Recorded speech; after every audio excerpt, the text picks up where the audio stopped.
ready. SDPN, the Steve Dangle Podcast, with your hosts, Steve Dangle, Adam Wylde, and Jesse Blake. Let's go! Oh, what's that? It's another announcement episode? People are like, I'm starting to get tired of this. I'm like, oh, like the announcers have been so bad. Only Chris Johnston's show and Amazon and given the first 5 minutes of the Leafs All or Nothing and everybody. Why are you arguing? I'm pre-arguing. I'm upset. I'm upset. I said last night on Twitter there would be a thing. People were like, I just didn't even care anymore. Shut up. I care. This is big.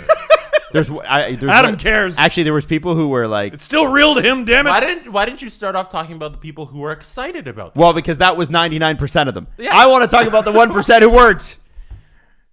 I want to talk about the 1% who are upset. I'm upset with you. It should be 100%. That's, you know what? He's right. Anyway, we got a huge announcement coming up in about half an hour here. It's We're very huge. excited about it. I think this is huge. I think this is great. And it's going to give you a little bit of an insight into where we're going with this whole thing. Because we do have other shows. We've got at least 3 more to announce. One of them will be today, and then some stuff next week. Like it's great. Now, the other thing I want to mention is this weekend, you're going to get the Eastern and Western Conference previews, 10 minutes on each team from us on the Steve Dangle podcast. It will come out in audio form on Friday and Saturday. I believe Western Conference first, right, Jesse? Yeah. Yes, So because the East is not yet done. That's right. And then each video will come out separately. So if you have a favorite team or you hate your team, or hate a team. I mean, we hate our team sometimes. Sometimes. You can check them out all separately on the Steve Dangle Podcast YouTube channel. Today, also, there'll be a brand new Chris Johnston show. So it's just a lot. And they discovered the Carey Price news mid-show. Right, which we're going to get into. But first, let's get to what's important, and that's Steve driving. Yes. He would like to share a story? Yeah, it's very rare that I'm like, guys, I would like to volunteer my story about driving, please. So, today, for all of my Durham and Clarington people, driving into the Toronto border was a nightmare. It was terrible. Why is that what happened? There was a big accident at Brock and Whitby, and the highway was shut down. Sounds like a Durham problem. Oh, yeah. And I was driving by, like, people getting on, and I knew this, but not everyone did. I see someone getting on the highway at Ritson, and I wanted to be like, turn back! And I could have, if he heard me, I would have saved his whole day. Instead, he probably spent 45 minutes going, God damn it! What? I wish someone yelled out their window at me to tell me what to do! Alas, not. So, it was very difficult. I did not have a very good drive. So I'm in a cranky mood. You know when you're cranky sometimes? I was cranky. And then I finally get out of that. Still a little bit of traffic, because it's this place that we live. And I'm driving. And I see this lady in an Audi. So right out of the gate, screw you for having an Audi. Imagine having a nice car. Jesse has a very nice car. Don't look at me. So, hey. All right, so, but then I see her reach this fingernailed hand out of the window, and she throws one of those brown napkins that you get with your coffee. She just throws it. Oh. Out the window? Throws it out the window. Whoa. Screw her. Screw her, right? Yeah. So you know what I did? Oh, man. I threw on my cape, and I thought it's Captain Planet's job to tell this lady what she did was wrong. No way. Did you? Yeah, and here's how I did it. I did it in a very subtle road ragey way. Okay. What did you do? You don't roll down the window. That's how you get hit with a crowbar. So what I did was I left the window up. You never know. She might have had a crowbar. You leave the window up, but when you're driving by her, you give her one of these. I gave her one of. So for those of you who can't see, I raised my hand up like a waiter would carry a tray, as if to say, "Come on, pal." You give her a, what are you doing? I gave her a, "What are you doing?" Yeah. So that was my good deed for the day. But Did she see you? Yeah. Oh, she saw me. What did Oh, she do you guys back? made We eye locked contact? eyes. Oh, okay. Well, Adam, just you wait. Okay. Just give Because you a I finger? taught her what's what. Oh, man. You don't litter on Steve Dangle's watch. Hold on. This is a great Hold on, Jess. Not on my street. I think Steve won at traffic this morning. I think we're about to hear how. I don't know. I don't know if you did. You won traffic. 2 lights later, we get to a red light, and who pulls up next to me? Oh, Audi lady. The lady in the Audi. Yeah. And even worse, now she's hanging out of her window, and she's telling me to roll my window down. Yeah. And I'm like, here we go. And like, she's waving the crowbar. And oh yeah, Love the this is LFR. for you. Right? This is for you. Careful on that mic. You don't tell me not to let her in. Your channel sucks. Does she say she loves the LFRs? She did not. Oh, okay. What did she say? Well, so right away, I'm getting ready to argue because the guy behind her honked because he also won at traffic and he also did not approve of her littering antics. Have you never heard of climate change, lady? What's the matter with you? It's supposed to be warmer in Toronto this weekend than it is in Mexico City, and it's your fault. What is Greta Thunberg doing? She's not in traffic. Why doesn't she step it up? But I'm like feet on the ground. You know what I mean? He's front line. I'm She's the addressing general. the problem at its roots. So anyway, pulls up next to me, tells me to roll down my window, and I'm getting ready to tell her, hey, the guy behind you honked. It wasn't me. I was simply the guy giving you the tray hand. Okay. So I roll down my window, and that's when she goes, I'm so sorry. I never litter. There were 2 bees in my car. Oh my God! This poor lady. Oh, she goes, man. She goes, there were 2 bees in my car, and I was swatting at them, and I grabbed them, and I had to throw them out of the car. And then you thought I littered, and her first thought after fighting for her life in traffic, trying to keep the rest of people safe. 2 bees. She's fighting for her life with 2 bees. She sees a stranger, and she decides that stranger cannot think I'm a bad person. so she tracked me down, and she goes, I'm sorry, it was 2 bees. And immediately, I just bust out laughing, and I'm like, oh my God, I'm so sorry. How did that even happen? And she just sticks her 2 fingers out of the car and goes, 2! I didn't want you to think that I litter. Wow. And I was like, don't worry, I don't. And then I cried laughing for the next 10 minutes. I don't know how I got here. Wow. Steve, you're an asshole. You Scolded this woman when she was in a battle for her life. Let's calm down with scolded. All right? I took off my cape. She was just excited to meet Captain Planet in person. Oh, yeah. She's like, I expected you to be more blue. And, people change. Oh, God. I'm going to be thinking about her for the rest of the week. Sorry, there were 2 bees. It's that there were 2. Right. I think we've all had a bee or a wasp fly into our car. Bee army flying right into her car just to screw up her day. But I liked that she was able to for the rest of the day be like, you know what? I overcame those bees, and also that stranger who I'll never ever see again for the rest of my life. He doesn't think I'm a litter bug. And that's important. It is important. You need to know that. You do. You This need poor to. woman, and you accosted her with your tray hand. And And you tagged another guy in and let him beep. Yeah. No, it was just Adam. I didn't have to tag him in. He just knew. There was a sale at the Cape store this week, and we all had it on.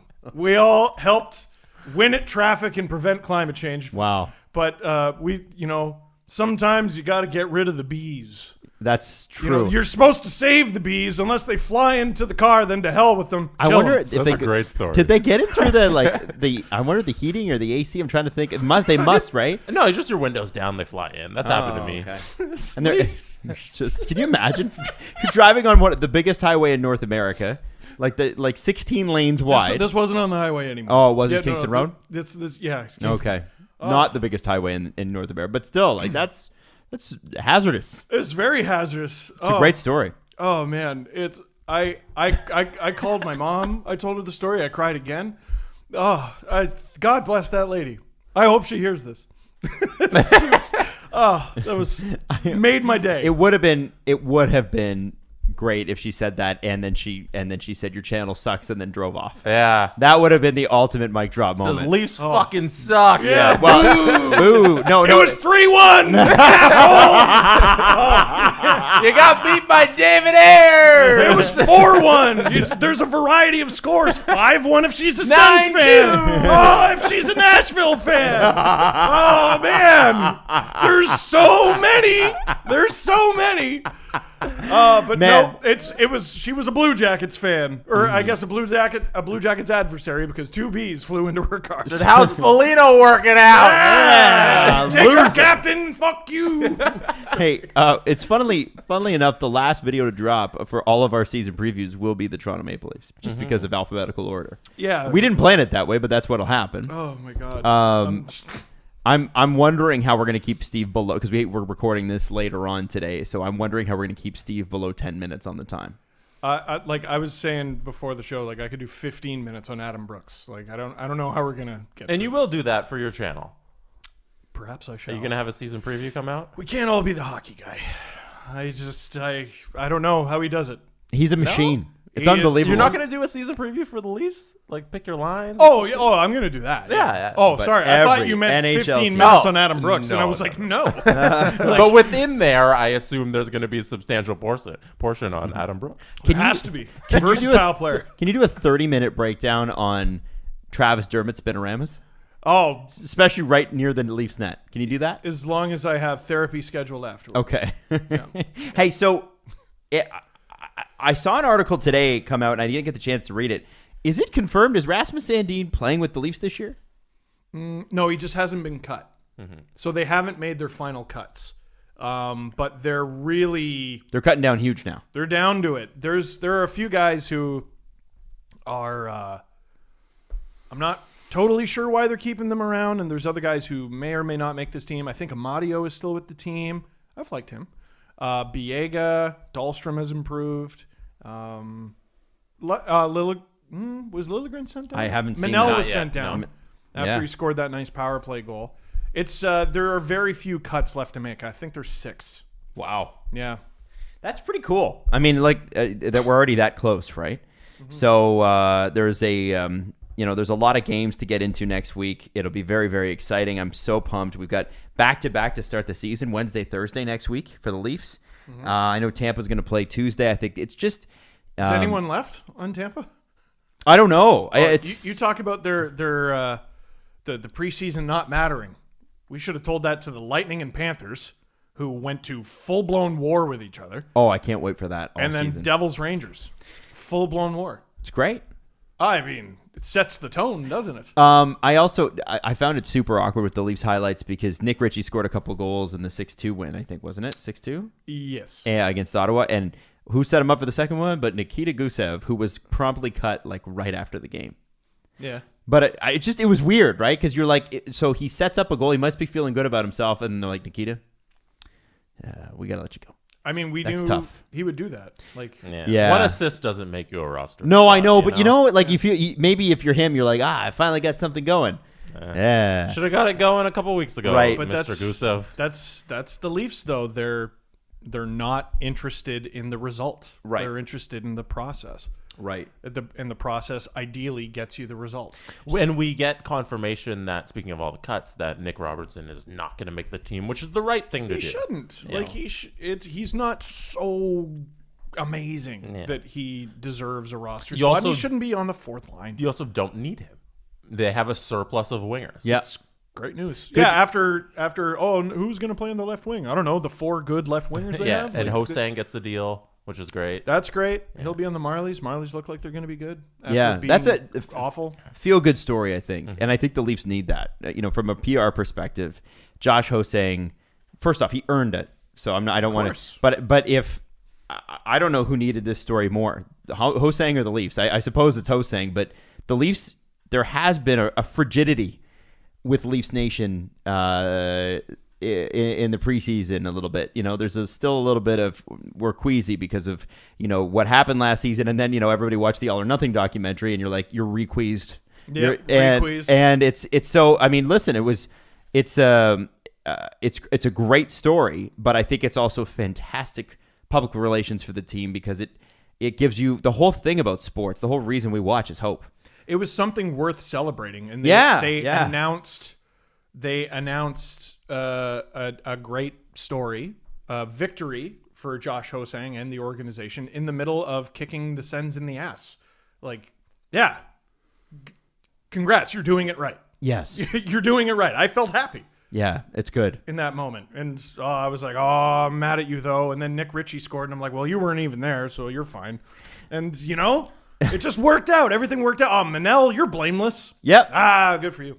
I want to quickly mention, too, watching the Senators, and I realize it's a preseason game, so I'm not going to extrapolate too much. Yeah. And in 10 minutes, we're going to bring on our newest host on the SDPN, so excited for that.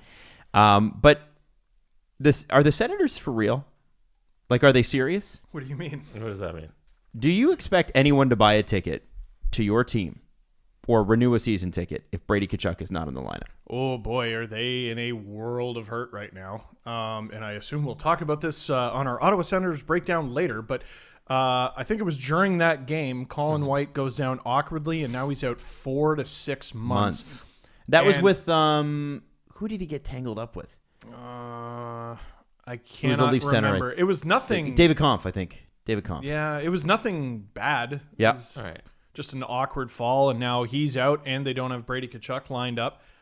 And, I mean, this makes it so that the Sens need him more. Like, they need him to begin the season more. Boy, really bad position for them to be in. And the sticking point with him is the amount of years. He doesn't. The number is kind of set in stone right now because the Ottawa Senators need to get to the floor, so they have unbelievable. They have all of the room to get there to hand him out whatever kind of contract they want, and I think it's around 8 something is the kind of number that everybody's saying. They signed Ennis today. Yeah, so I think they're $250,000 below the floor with the Ennis contract. So they have all of the room in the world to give Brady Tkachuk all the money he wants. But the amount of years, this was in 32 Thoughts this week, I think. Brady Tkachuk isn't sure about sticking around for 8 years in Ottawa because of, one, the ownership situation and how committed the team is to winning short-term and long-term. Yeah. So can you blame him? He wants a 3 to 4 year deal. And the on top of that, the salary cap is going to spike in 3 to 4 years. That's what Fried said. Is what Bettman is speculating, and all the insiders are saying that as well. So it doesn't make sense for him to sign for 8 years. So guys are also realizing, why am I doing this? Exactly. Zach Hyman going for a long deal. That makes perfect sense. Well, because he's a UFA and his body's going to break down on him. He's a UFA. He's in his late 20s and he plays this hard style. Like, of course, yeah. This is your day. Your time for a payday. Yeah, Brady Tkachuk's like 21, right? 2. Like, yeah. It doesn't. Why is he signing for 8 years? Just to get specific here, so I don't get a bunch of DMs.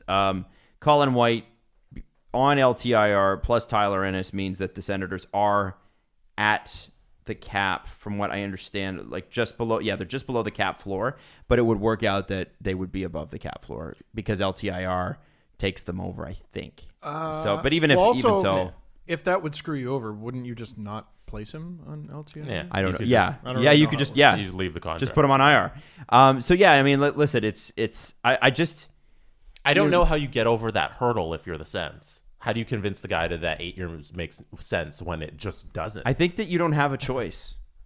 Like, here's the thing. His dad's not an idiot.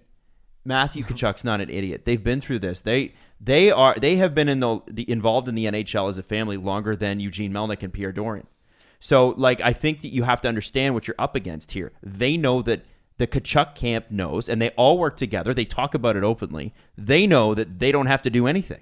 I'm not criticizing the Tkachuks or Brady, but someone I thought made a very good point. William Nylander held out and got roasted by everybody for a long time. Mm-hmm. Brady, his brother, and his dad, well, Brady not just yet, but Brady, his brother, and his dad all held out, and everyone's just like, yeah, that's what they do. Well, that's fine. And you know what? People were all over Michael Nylander, too, because he, I remember, I think there was like a thing where he was going to sign in Edmonton and they were ready to announce it, and then he signed in Washington or New York. He scred a team. I don't remember. It was the Oilers. Yeah, he screwed the Oilers. I'm sure not the first. It's just I think that was public. So yeah, that is interesting. And I think probably with Nylander, it was like, man, don't harsh our vibe. We just got Tavares. Like, get into the lineup. It also doesn't help that he was ass when he came back. Yeah, throwaway season. And literally throwaway season. Yeah. With Brady, the other thing is, this is the danger that you run into when you tear a team down completely, when you strip it to the floor. and that is he is the only legitimate guy. So he can, at least with the Leafs, it was like, I mean, they didn't do a great job in leveraging this, but there were other, like the Leafs were going to make the playoffs without Nylander. Right. And the Leafs would have made the playoffs without Marner. It would have happened. With Brady, the Senators don't stand a chance. It's not like in Toronto, you can't sell tickets without one of those guys in the lineup. In Ottawa, who are you going to see? With no offense to Drake Batherson, but I don't see a lot of people going, God, I just love Drake Batherson. Thomas Chabot, maybe. Chabot, Norris. But the entertainment value is Brady Tkachuk. And the leadership value is Brady Tkachuk. And the name brand value. You're selling Tkachuk jerseys more than anybody else. The Sens at their best. Yeah. I want to, like... So that's what I'm saying. Like, are they serious? I think to answer your question, Jesse, I think that you don't get him on a year-length term that he doesn't want to do. If I can... Convince him. If I can buy... if I'm a Penguins fan, and I can buy one ticket a year, that's a lot of people. They can go to one game a year. I'm going to wait till at least December because I want to see Sid and Malkin. Right? If I can go to one Sens game a year, well, I want Brady to be in the lineup. Yep. Right? Yeah. That's it is a problem. And it's just another shot in the, like, if they can't get him signed, and who knows what he's, everybody works out when they're not in training camp, but it's never the same. No. And like you look at what happened with William Nylander, he came into the lineup, as you guys said, the throwaway season. So even if Brady comes in a week or two from now, they've already played 5 or 6 games, and he's got to try to get back into game shape. He's playing catch up. It's not good. And players screw it up for everybody too. I have heard a story of a player who the team begged him to stay over the offseason. That please stay, please work out with us. And he goes, don't worry about it. I'm going to be just fine. And he shows up like 20, 30 pounds overweight. Mm-hmm. Yeah. Don't worry. I'm going to work out. Right. No, he did not. Right. So this is the thing. I mean, like, I'm sure Brady Tkachuk will be fine and the Sens will be fine, but 6 or an 8-year deal, who does that make sense for? Senators can't afford that unless they're willing to go. It makes sense for the Sens. Yeah, but they can't afford. If I'm Brady Tkachuk and they're asking me for 6 years, I'm going, well, okay, then you have to pay me $10 million. Right. Like, of course, the Sens would want term, which is why you go, all right, I'll sign for that term if you give me a ransom. All right. Give me 8 figures. Then we'll talk. Yeah, and that doesn't make sense. No, of course not. I mean, this is not a guy. He's not even a point-a-game player.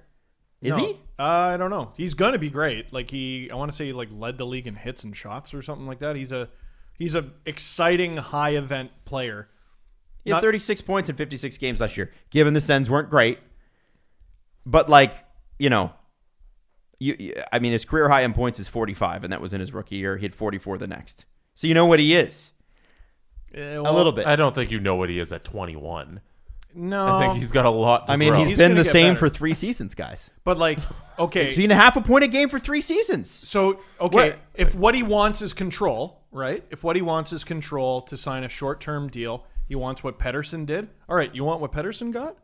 All right, you'll get what Pettersson got in terms of years. You ain't getting Pettersson money. Mm-hmm. If Pettersson got, 7.35 or whatever? All right, Brady, here's, I don't know. 6.5? 5? I'm not giving you $1 million less than Elias Pettersson.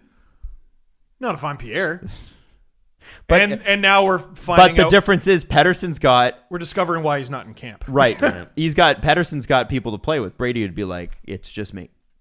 And that's probably why his point totals are a little less than maybe they should be. But there's no finishing on the Sens. You'd be over a point a game in the Canucks? All right. I don't know. Anyway, it's going to be a fascinating thing. Shall we bring on our big announcement?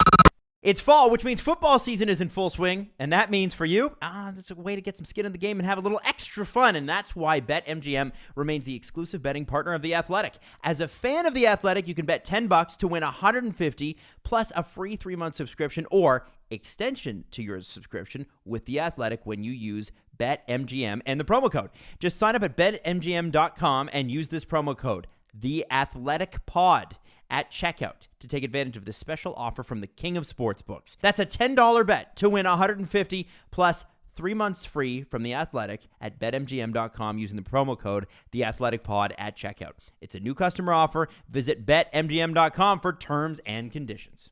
21 years of age or older to wager. Arizona, Colorado, Washington, D.C., Indiana, Iowa, Michigan, New Jersey, Nevada, Pennsylvania, Tennessee, Virginia, and West Virginia only. Excludes Michigan disassociated persons. Please gamble responsibly. Gambling problem? Call 1-800-NEXT-STEP in Arizona, 1-800-522-4700 in Colorado, Washington, D.C., Nevada, Wyoming, and Virginia, 1-800-270-7117 for confidential help in Michigan, 1-800-GAMBLER in Maryland, New Jersey, Pennsylvania, and West Virginia, 1-800-BETS-OFF in Iowa. Call or text the Tennessee Red Line 800-889-9789 in Tennessee or call 1-800-9-WITH-IT in Indiana. This podcast is sponsored by BetterHelp Online Therapy. Check out betterhelp.com/SDP. Now, life is full of stressors. It doesn't matter where you are in your life. Young, old, rich, not as rich. Do you have a house? Do you have furniture? You can still be stressed. And I think it's a really good time right now, before we get into the holidays and stuff. Yeah, we got to start talking about the holidays. I think maybe you should talk to somebody who's completely unbiased about your life. Somebody who isn't going to judge you or take sides on anything. When there are things you can't tell anyone, or, you feel like you can't unload it in your family and friends, and you need to unload it, that's what therapy can be for you. And BetterHelp is customized online therapy that offers video, phone, and even live chat sessions with your therapist, so you don't even have to see anyone on camera if you don't want to. It's much more affordable than in-person therapy, and you can start communicating with your therapist in under 48 hours. Unload those stressors. This podcast is brought to you by BetterHelp, and use the promo code SDP. You'll get 10% off your first month at betterhelp.com/SDP. That's BetterHelp.com/SDP. Hey, have you heard about office pools? Well, officepools.com was launched in 1995 as the first website that allowed people to manage a hockey pool online instead of waiting for the scores to be posted on a bulletin board or fridge. Can you imagine? People actually used to do that. Now, they serve hundreds of thousands of users, and they are the premier fantasy hockey site in Canada. Whether you want to create a box pool, an open pool, a draft pool, officepools.com has the perfect hockey format for your pool needs, and the Athletic Hockey Pool powered by officepools.com is something you should check out because all the athletic hockey shows are giving you a chance to participate in their pool. By joining the pool, poolies are automatically entered to win a PS5 or Xbox Series X. You get to choose which one you want. There are jerseys available as well. First, second, third place. You get Crosby, you get Kane, you get Tavares. There's going to be monthly winners, signed NHL pucks. It's going to be really great. Now, go to officepools.com, sign up and join the Athletic Hockey Pool, and make your picks for a chance to win some fantastic prizes. Click the link in the description of the episode or visit officepools.com to get started. Officepools.com. Fantasy sports, your way. Okay, bringing on our next guest who's been on before many, many times, who will be hosting a brand new show and a brand new brand under the SDPN. It's Andrew Berkshire! Woo! That's a very happy face. Hi, guys. That's a very Muppet face. Huh? I like that. Long time no see. Yes, sir. So this is going to be very exciting. We're going to introduce you to a new brand and something that we're going to expand on here at SDPN. But Andrew is the guinea pig. Mm-hmm. Montreal, as a city, you are the guinea pig fans. It's called Game Over Montreal. And Andrew, can you sort of explain what's going to be happening after every single Montreal Canadiens game this season? Yeah, so essentially, shortly after every game, I'm going to launch a live streaming show on YouTube on the SDPN channel with a different panel of guests, pretty much every single episode. And we're going to talk about the game and bring some stuff to the table that you're not going to see on a normal broadcast because we don't have 10 teams of people telling us things that we can't do. And have Adam freaking out afterwards. So... Now it'll be somewhat like ice surfing, I'm kidding. Hey, what's ice surfing? hey! First of all, I'm very sad that we're not doing it anymore. Second of all, that's during the game, not after. We were going to call it very different. We were going to call it surf icing, but we decided I'll Game just kick your Over ass. Montreal It's would be better. actually nothing like Ice surfing. So You know what? We're not doing the show anymore. Just to be clear, for everybody listening, it's not like ice surfing at all. Because if it was like ice surfing, it would be canceled. Oh my God. I have such bad friends. We love you. We love you. So shut up. So no, that's fair. So here's the deal. If you are a Canadiens fan, or even if you're not, SDPN on YouTube every single night. Jesse's actually going to get hit by Steve here. And here's the thing. Andrew's got so many options available to him here with what he's able to do, right? You're going to be able to write in. There's the chat section on YouTube. And beyond all that, this is going to be packaged for you. So even if you can't stay up late that particular night or engage, and obviously we encourage you to, send in your questions and talk about, what happened in the game, it will be available for you to listen to on audio and watch the next day on YouTube as well. And that was really kind of the part for us that was really exciting. We've got, an opportunity here. And I think we're going to do this in as many markets as possible, as quickly as possible. But Montreal is the first one we wanted to launch with. And you know what? There will be. It's going to be wild, Andrew, because and let me just say this: this was Andrew came to us with this idea in the playoffs with Montreal. So really, you were the first show that really kind of firmed up with SDPN. We kind of knew this was going to happen. But I was in the grocery store talking to Andrew, and he's like, "Hey, I feel like we're missing an opportunity." I was like buying cantaloupe, and he's like, I feel like we're missing an opportunity with, the Montreal Canadiens run to the finals and the fact that there's no post game available. And that was this is all you. Yeah, I came also from watching Steve, right? Like watching his streams and seeing the interaction and seeing how successful that was. Oh, okay. Like something successful that Steve did. And wow! Hey, we can't all bat 1,000. We did a very good job. Andrew, what's the show? Tell us about the keep show. going, buddy. Keep going. What was your idea? Shut up. Yeah, so basically my thought was hockey's essentially a visual medium, right? And there's some things that I want to do that will probably come later just because they're going to take some pretty hefty investment, but why are we leaving post-game shows to radio where they're just doing call-in shows and it's just, your angry uncle calling in talking about how much the goalie sucked? Mm-hmm. We're going to bring stuff to the table for analysis and have fun that you don't see anywhere else. And I can tell you right now that the first guests on the first episode, which is going to be against the Leafs, the first game of the year, will be friend of the show and SDPN guy, Julian McKenzie. Yay! We've heard of him. Who's going to help me out and navigate the waters. And also we're going to have on former Marley's video coach, Jack Hahn, as well. That's pretty cool. Excellent. I've actually, I've seen the spreadsheet. Andrew's the organized one. We don't do this. It's sort of, we show up and we talk about stuff. Andrew's got a spreadsheet for all 82 games and he's booking guests in like a madman. And, oh, wow. And then, so Andrew has put a ton of heart and soul into this. And the only thing, I hope you don't mind me bringing this up, man, but one of the things that Andrew's like, I'm really struggling with getting guests for one team. What team do you think it is, guys? The Chicago White Sox, because you said the Discord. The Discord is dead on the Chicago White Sox. No. Is it the Coyotes? No, it's the Buffalo Sabres. No. Oh, no, really? Just call up Dwayne. Game 2 of the year.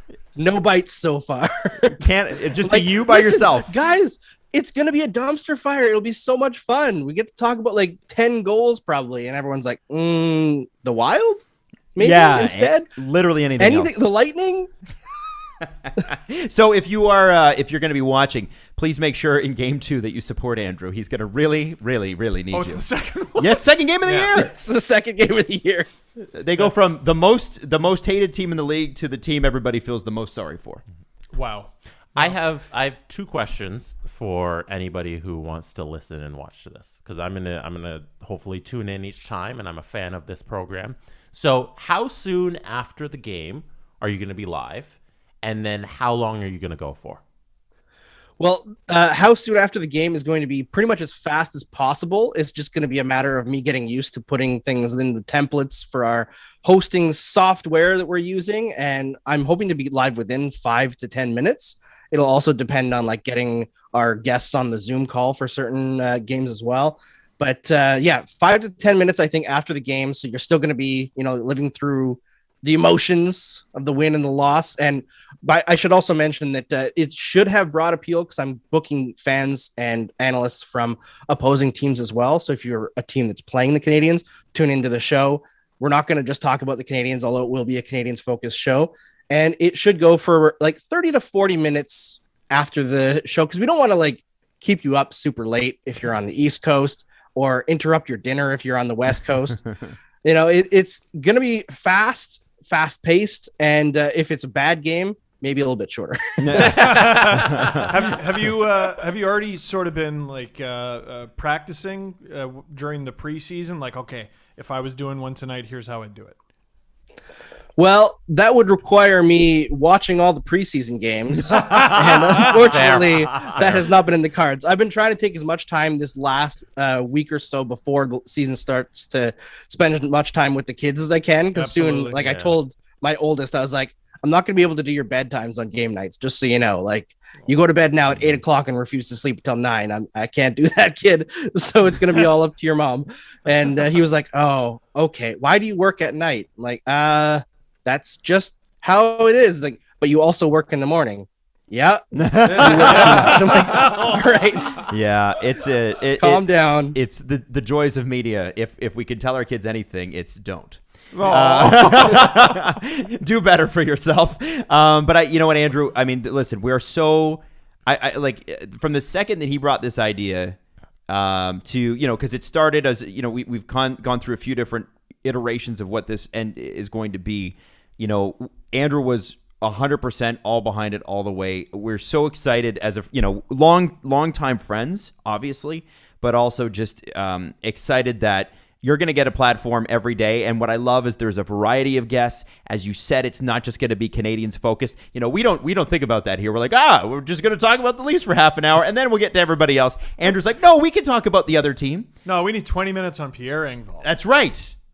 And Andrew, so, I want to say publicly, thank you so much for the amount of effort that you put into this. We're so excited to see where this goes. And, keep a lookout because the Game Over brand is not just a Montreal thing. This is going to be something that spreads out across the country and probably across borders here pretty soon. We just don't have that much time yet to launch all this product. There's a lot happening. So, three of us. So. Yeah, it's been a very aggressive thing. The other thing I want to say, and I know we can't really preview it right now, Andrew sent a video over on WhatsApp today of the intro to this.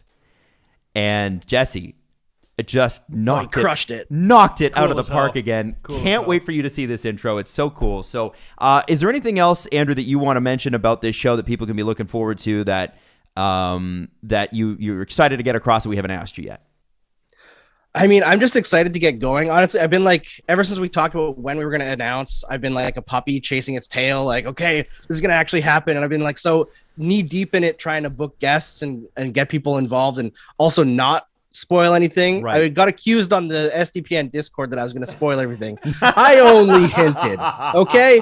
So I think nobody knew what was actually going to happen. People were like, oh, it's a podcast. Kinda, but not also. It's going to be a live show. It's going to be fun. We're going to go crazy. And I guess I also have to say that it's been a while since I've been on the SDP. And I actually have a notebook here. Very Canadian. Oh, no. It's a Hilroy notebook. For the listeners, it says, times Adam and Steve were wrong. And I've actually been taking notes since I was last on the podcast about 5 years ago. Was that a long? And we're into the third notebook now. 5 years. No way. No, not a chance. It's been 5 years. Well, yeah, I think it has actually. But I've got one here. It's a February 15th, 2018 edition of the podcast. Steve and Jesse were both very confident in Freddie going into the playoffs. What? That's vicious, Andrew. Vicious. Wait, you know what? That instead of Steve writing another book, we should just release that, and that'd be a bestseller as well. Just all of our terrible takes. Andrew, if it's been 5 years, I'm so sorry. What the hell? No. I don't know if it has. Okay. No. Yeah. All right. I was about to say, it probably hasn't been that long. I've done 1,000 things with you, but maybe just not on this show. We talk honestly almost every day. Almost every day. And that's crazy. Anyway, listen, Andrew. So and I think it's actually in a sad way. It's nice that you're on today because the Carey Price news broke just before the show, and. Obviously, and I'll go through the start of this, and then I kind of wanted to get everybody's opinion on it because I think it's important to have a little bit of a round table, not speculating on what happened first off, because in terms of we don't know why Carey Price has chosen to do this, we don't know, and there's no reason to know. It's none of your business. But the statement today said the NHL and the NHLPA announced that Carey Price of the Montreal Canadiens will be away from the team while voluntarily taking part in the NHL, NHLPA Player Assistance Program. This could be any number of things, and we're, again, not going to speculate. But I think his wife put up an incredible post, and I've got it from Frank Saravalli here, so let me just pull it up here because I would like to read it. Maybe he'll do Sabres games. Frank? I don't know. Maybe. Yeah, I don't know. We should reach out. She said, Angela Price said this. Part of the privilege of being in the position our family is in is that we also get a public platform to show how there is and can be a path to light for anyone who is struggling. No matter what is on the line, we hope we can communicate the importance of putting your mental health first, not just by saying it, but by showing up and doing the work to get better. Carey's showing up for himself and our family and making the absolute best decision possible for us. I will continue to show up for him, our kids, and seek out support that I may need on any given day. It's incredibly important for us to show our kids that by asking for help and letting yourself be supported, it's not just okay, but it's encouraged anytime and under any circumstance. And Andrew, this is where I want to go to you on, because I've interviewed Angela Price before. Very, very nice person. And it was right after an unfortunate situation where I think a reporter accidentally blew the fact that they were pregnant with their first child. Oh, yeah, it was a few years ago. And I think that was just a total mistake. Things happen. But she was so eloquent and so intelligent, and it was a charitable initiative she was on for. And I don't know if people from outside Montreal understand what the Price family means to Canadians fans and people in Montreal. So Andrew, I was hoping you could probably, maybe put that in perspective for people. Yeah, I mean, this was a shocker for everyone. Mark Bergevin even said today that he didn't know until yesterday that this was going to happen, and he was shocked. Obviously, we don't want to speculate on what's going on. I think the main takeaway is that Price is getting himself help. I wonder if Jonathan Drouin doing that last year kind of gave Price the confidence to do that and to take a step away.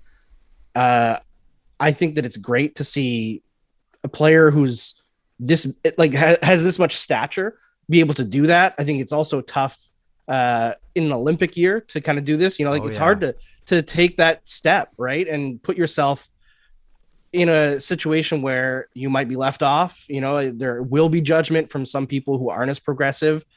So it's a tough situation, but what Price means to the market. I mean, talking about mentally tough athletes, you look at the second year Price was in Montreal, and I specifically remember he started the season absolutely on fire, like the de facto starter, and he had a high ankle sprain that he came back from too early to go to play in the All-Star game.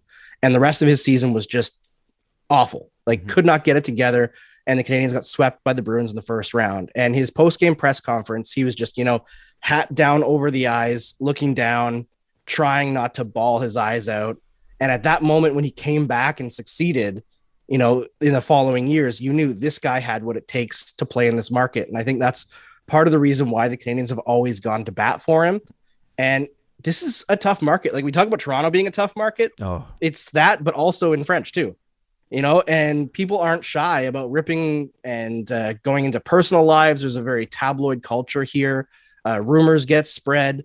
Price has been through a lot. And despite the fact that he has a Hart Trophy, it doesn't shield him. So the fact that it's taken this long to break, taking a pandemic, I think over the last 18 months, who amongst us has not broken at one point, right? Like it's been a tough time. And I think it's good to see an athlete stand out there and essentially say that they need help. And we don't know what the issue is. We might never know. That's okay. But I applaud Price for taking that step.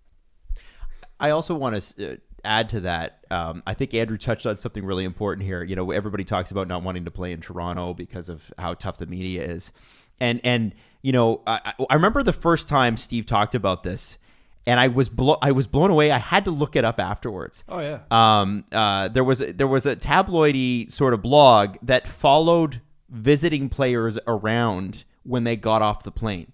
So if you were in Montreal and you were having a beer, or you were in Montreal and you were eating a sandwich, they were taking pictures and posting it on the blog. And the reason that a lot of us don't know how intense Montreal is because so many of the interviews are done in French. Right. And I've I've had to go through Andrew and some of his friends to have interviews translated. Like I paid a translator several times to get some of the, it's 98.7, right? Some of the 98.7 Sports. Is that the radio station? CKAC. I think it's rebranded now. I'm not entirely sure because I don't speak French well enough to listen to French radio. Right. So it's like, that goes over my head. But yeah, there's a few French radio stations that are more heavily into the tabloid culture and break some stories that are more like maybe not sourced super well, right. And sometimes right, sometimes not. And I think sometimes because there's less of a translation between the French media and English media, some people are willing to say things in French media that they wouldn't say in English. There's almost like an invisible, doesn't go through the invisible linguistic wall. It's shocking actually, because some of the more interesting interviews in hockey, interviews with former players, interviews with current players, coaches, GMs, they happen in French and they happen in Montreal and nobody touches them. And and it's so it's funny because, you know, if you are even if you're an Anglo player, but if you're an Anglo player in Montreal, this does get back to you. So when we talk about mental toughness, it's a tough market to play in. It really is. People love the Canadians, and we don't give it enough credence in English Canada because it's in French. So hats off to him. But Andrew, I think where we need to go with this too, and we're going to do our little 10-minute season preview after this when we're dropping a whole bunch of stuff this weekend, but get your opinion on what this means for the Montreal Canadiens team. Obviously, you got Drouin back. Everybody's really excited about that. The fan reaction seems to be really positive on that. But now it's Jake Allen and who? I think the guy that they brought in is like Montembeau or something like that. I've honestly never heard of him before this training camp. I don't know where he was. Have to look into him before the season starts. Yeah. But apparently he did pretty well in preseason and they seemed to like him. I was kind of surprised that they didn't go with any of their young prospect goaltenders, but I guess the point there was just keep them in the American Hockey League and let them dominate there. It's an interesting situation as far as like projecting how this will go for the season. I don't think they're bound for the playoffs this year. If you look at what they lost over the summer, that team almost imploded. Like Philippe Deneau is gone. Shea Weber is gone. Thomas Tatar is gone. Whether you thought he should have been playing in the playoffs or not, he was one of their best players in the regular season for the last 3 straight years. Jesperi Kotkaniemi is gone. And they brought in Christian Dvorak, but that replaces one of 2 of the centers that they lost. Jake Evans is probably ideally a 4th-line center, not a 3rd-line center. And their depth on the wings is not actually that strong with Mike Hoffman starting the season on the IR. So I don't know what the expectations are for that team this year. I assume they want to make the playoffs, but I wonder if because Price is coming off of surgery, getting healthy that way and for whatever he's dealing with that he's getting help for, it might help them, further on down the line. Now they're saying that it's a minimum of 30 days that Price will be in this program with the NHL. It doesn't mean that it's a maximum of 30 days. It could be longer, but that's not a huge amount of time for Jake Allen to have to carry things. Mm-hmm. I think that he's proven over time that he can at least be a competent starting goaltender for that stretch of time. So I don't know how much it really changes their outlook because I wasn't that confident in them making it back to the playoffs anyway. So that'll be fascinating. And oftentimes, sometimes with teams like this, and this is why hockey's so weird, events like this can bring teams together. And they can outperform what you expect them to be. And I wonder... Happens all the time. Well, yeah, and I wonder if with the run they had last year, the closeness in the room, they're rumored to really like each other, which is nice.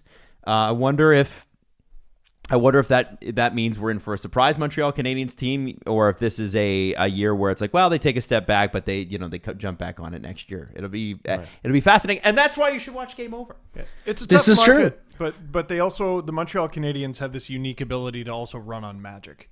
Yes, they do. This is true. Yeah. Yeah. Well, it helps when you're in the building and they're loud. It certainly does. Oh, the Leafs lose Game 5. I'm like, well, it was fun. Yeah. It was fun. Yeah. And when they get ahead of steam, there's something special about them. And having been there, and everybody on this call was there for my bachelor party in Montreal.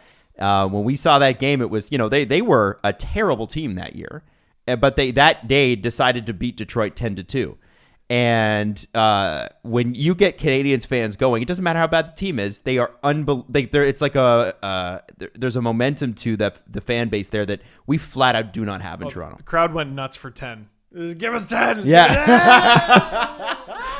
Yeah, that was amazing. The one game we go to there, and it just happened to be that. Yeah. So, Andrew, listen, good luck on this season. We're so excited. We're all going to try to jump in from time to time. I have to go to bed early all the time, but I am still going to try to stay up late for at least some of these.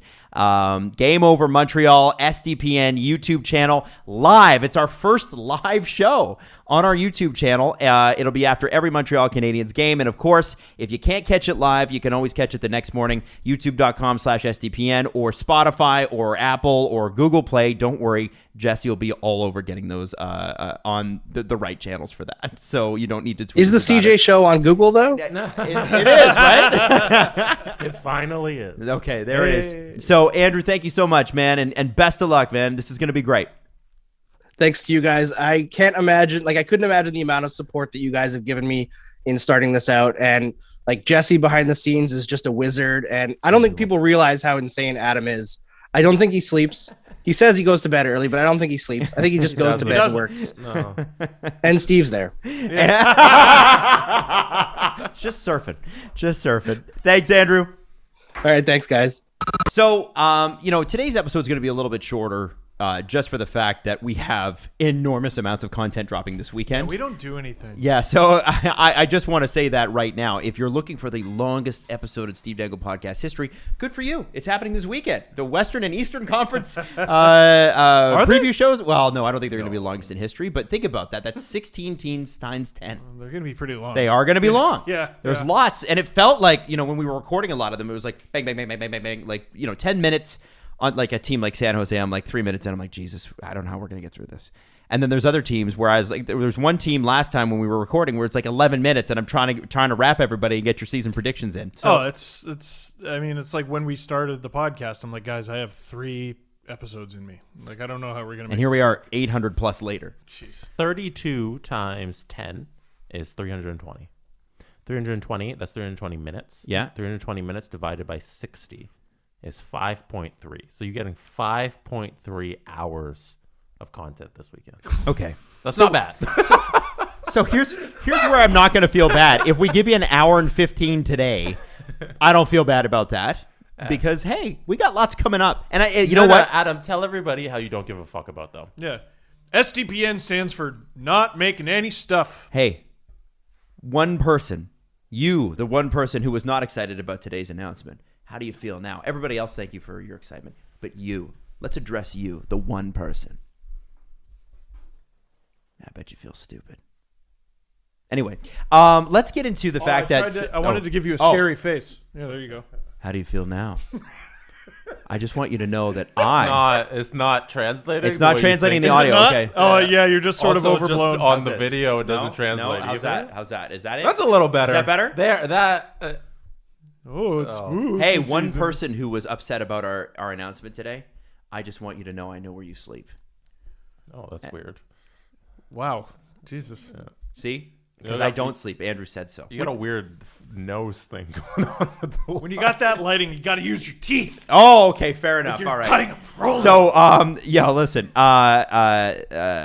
We've got some other names of the 53-man rosters that Canada, USA, Finland, Czech Republic, they're all announcing them today. Let's be sure to overreact to all of them. For sure. Frank Saravalli announcing that Seth Jones, Patrick Kane, and Austin Matthews are the 3 names that will be on the Olympic roster.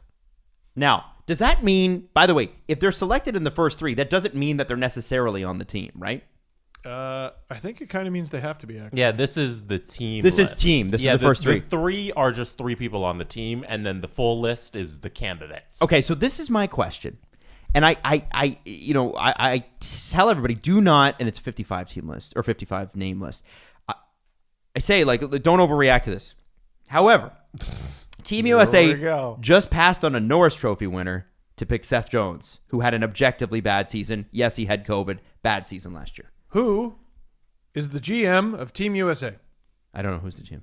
Stan Bowman, who is Seth Jones' GM. He had to pick Seth Jones. Imagine he didn't and he just signed him to that deal. He had to pick the other guy too.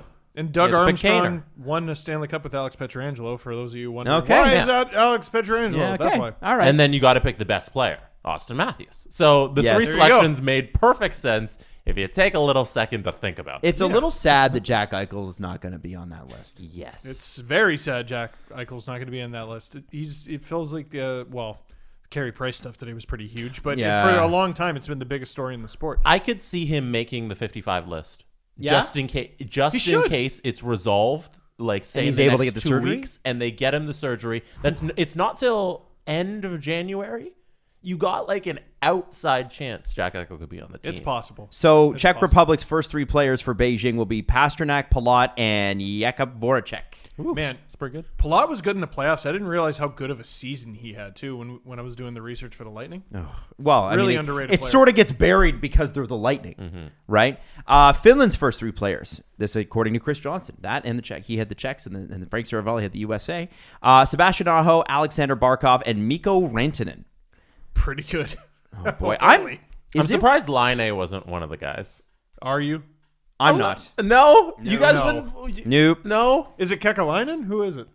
I will find out. I mean, dude, Finland. he was straight up. It's weird. He's had the second throwaway season of his career. Like, That's true. but we all acknowledge he's unreal. Did you see that goal he scored? The Yes, preseason? Holy yes. shit. But I would have thought that just from a marketing standpoint, he's going to be on the team. He's obviously one of the top Finnish players in the world, and he seems to represent the Finnish team well internationally, Well, and the in the World NHL Juniors level. and- Yeah. yeah. So I would have thought hey, you put him in there because it's a marketing ploy. You know? But I don't think you can go wrong with those 3. the 3 players they named are better players. Oh. It's so weird. I'm looking at Wikipedia. They list everybody but the GM. So like Jukka Jalonen is going to be the head coach. I know who the assistants are. I know who at least the captain is internationally. But yeah, I don't know. I don't know if it's Jarmo. It probably is. Oh, it's Jarmo. Yeah, it is Jarmo.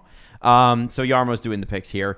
Jared Bednar testing positive for COVID will not be behind. Were those all the teams? Those were all the teams so far. We don't have Sweden or Russia. Haven't seen any. I will continue to look, but I have not seen them come up.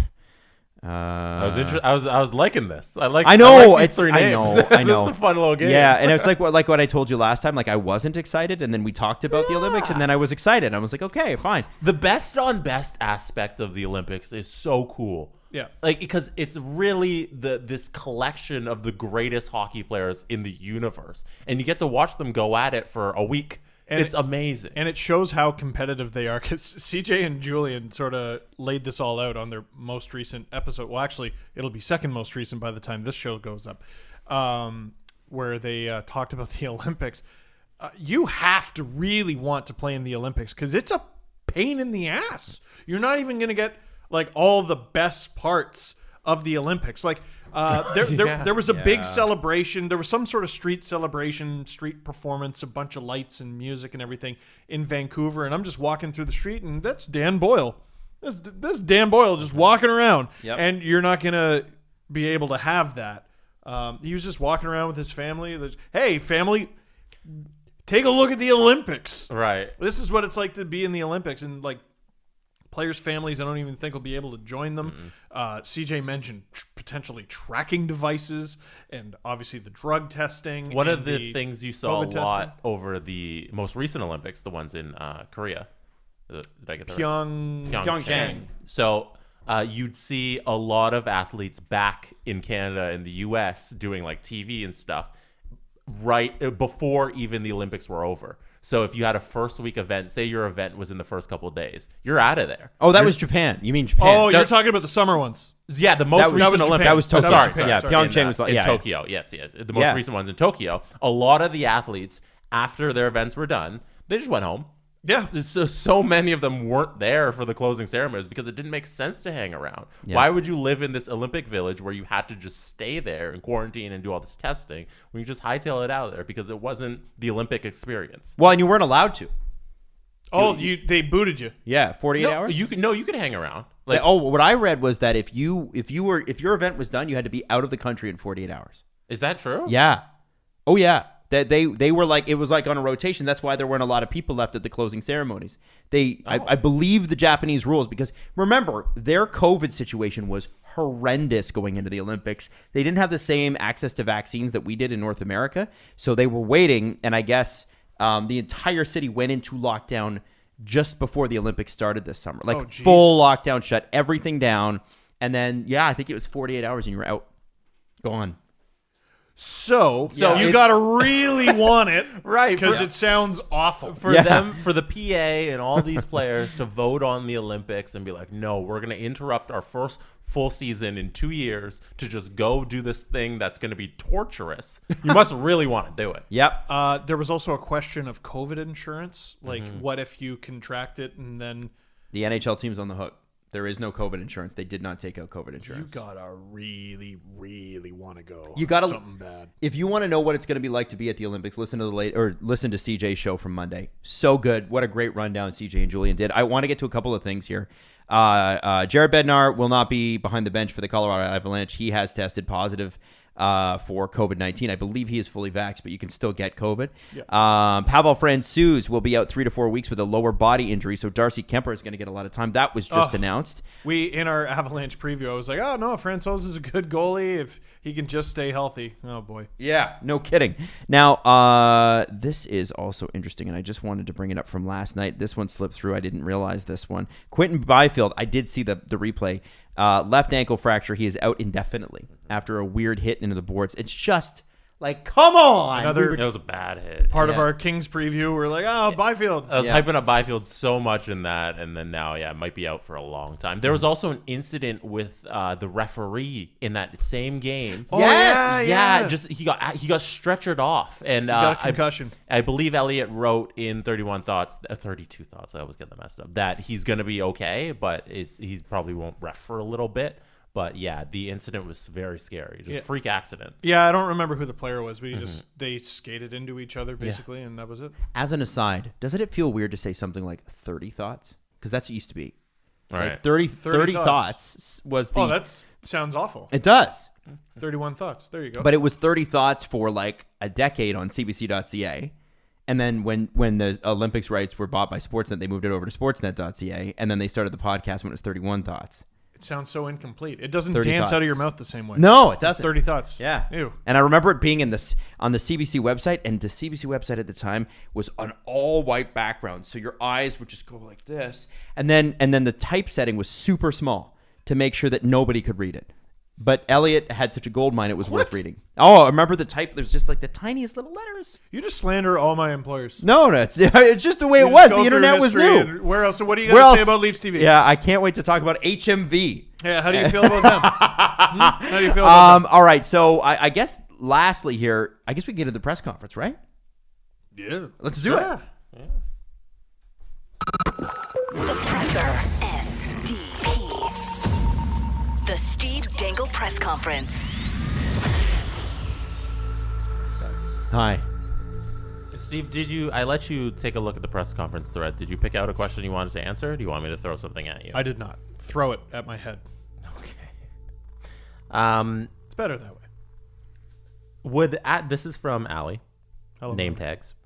Oh, hey. Would Adam or Steve be able to handle Kyle's horrible office if they were hired to man the magnets? I think we should revisit this for anybody who didn't listen to our All or Nothing reactions. If you didn't watch AONFR, Eat shit. what the FR is wrong with you? What is wrong with Kyle Dubas' office, according to Adam and Steve?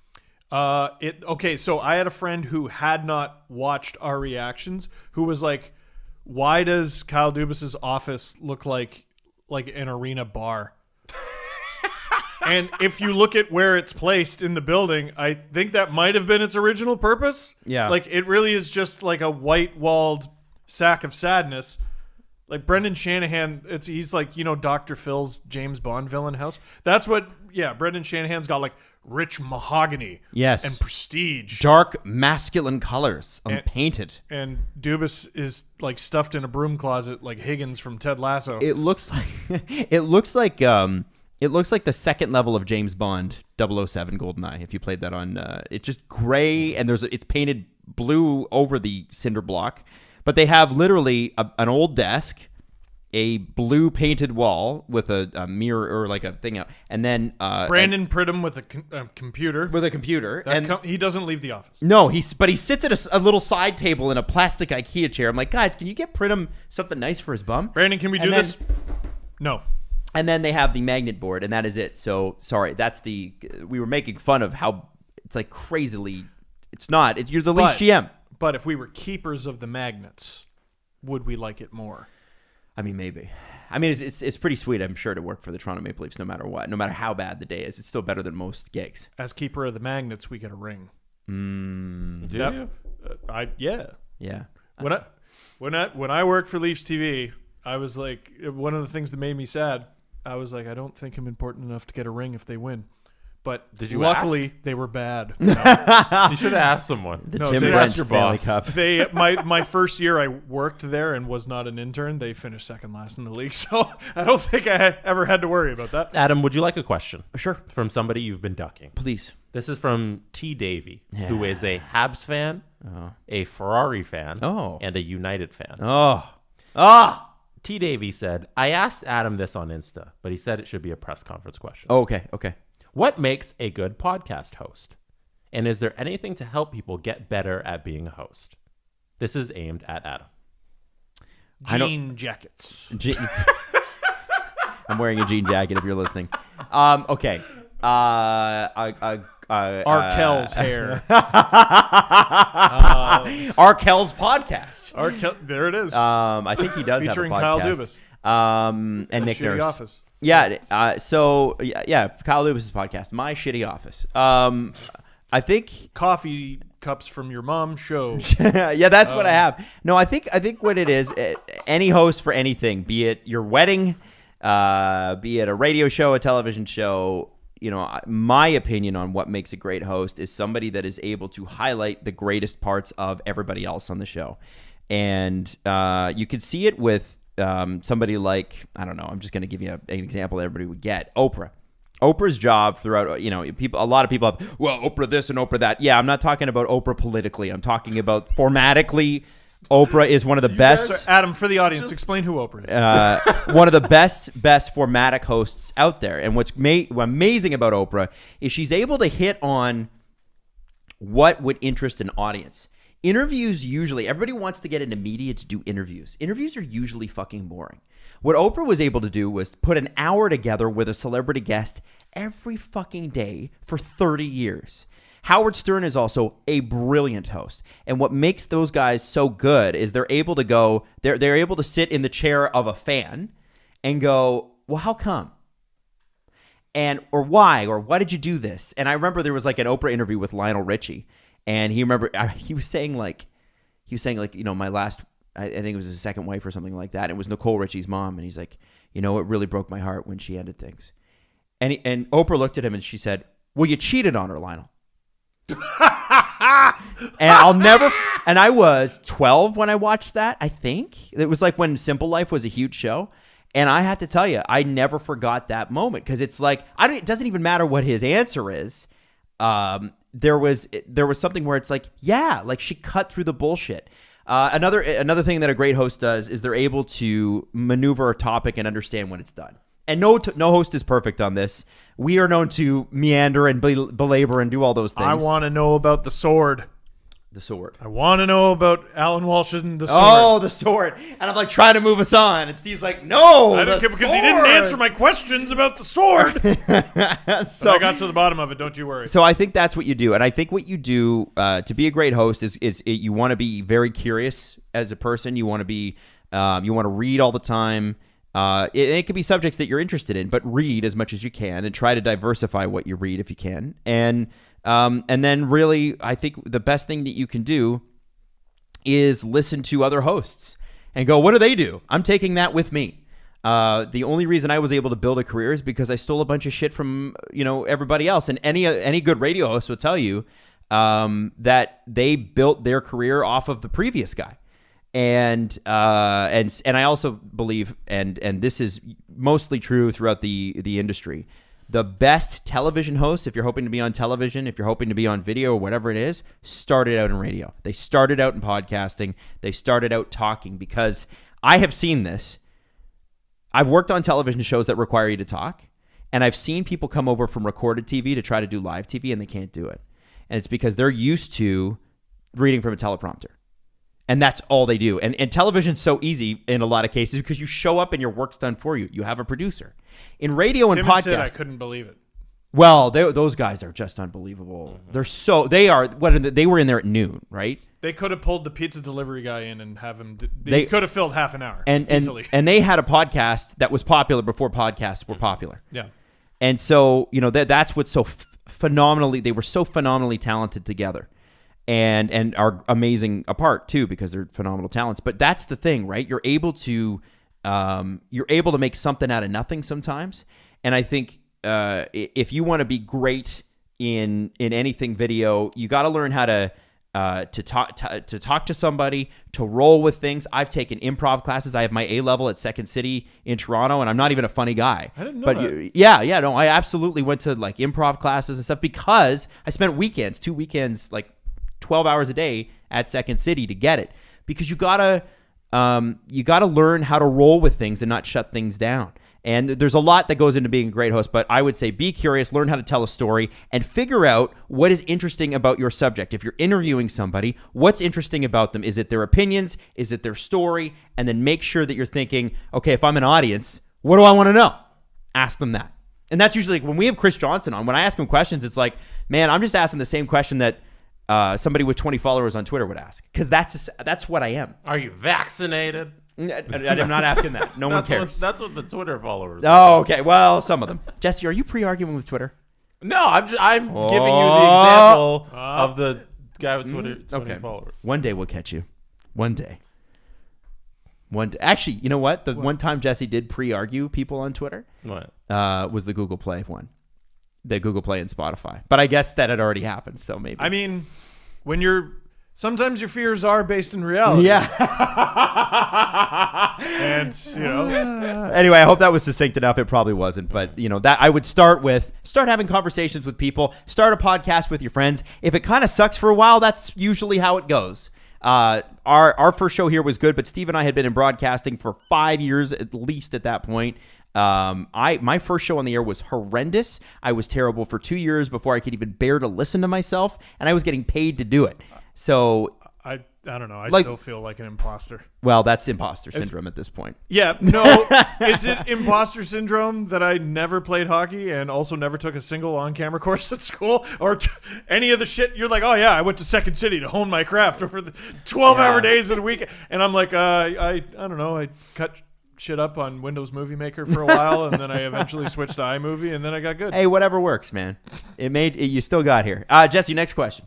Those are our questions. Our questions came from our Discord channel. If you want to join our Discord server, I said channel, go to sdpn.ca. The link is right there on the homepage. Swipe through the little thing that's a Discord link and click it, and then sign up and join us. We hit, I think we're close to 7,000 people. And that's pretty cool. It's really great. It's so much fun. Like, I remember Robert Malloy, who's one of our mods, sent me a link, and I'm like, what the hell is this? What are he and Jesse working on? And it took me about 3 seconds to get into it. And even the Chicago White Sox page is picking up. Like, we actually have several posts from today. Because you shouted it out enough times. Yes. Are all our individual season previews going to go in each individual team's channel? I don't know, Jesse. How does that work? No, they usually go on the SDPN announcements. There's a specific channel for all of our video uploads. There it is. Okay. It's not announcements. Well, what's it called? It's going to be a busy weekend. Episodes and announcements. Yeah. That's the hashtag. Yeah. Anyway, so we'll have tons of content this weekend. Thank you so much for listening. Check out Chris and Julian. They're out today, too, with their podcast. It's going gangbusters. And congratulations to Andrew Berkshire, the latest member of the SDPN. We're so excited for Game Over Montreal to begin next week. And hey, more to come. We have more announcements next week. Woo! Steve, would you like to keep going? No, nothing? SDP. The Steve Dangle Podcast. Follow the guys on Twitter at Steve_Dangle, at Adam WYLDE, and at Jesse Blake. Connection complete.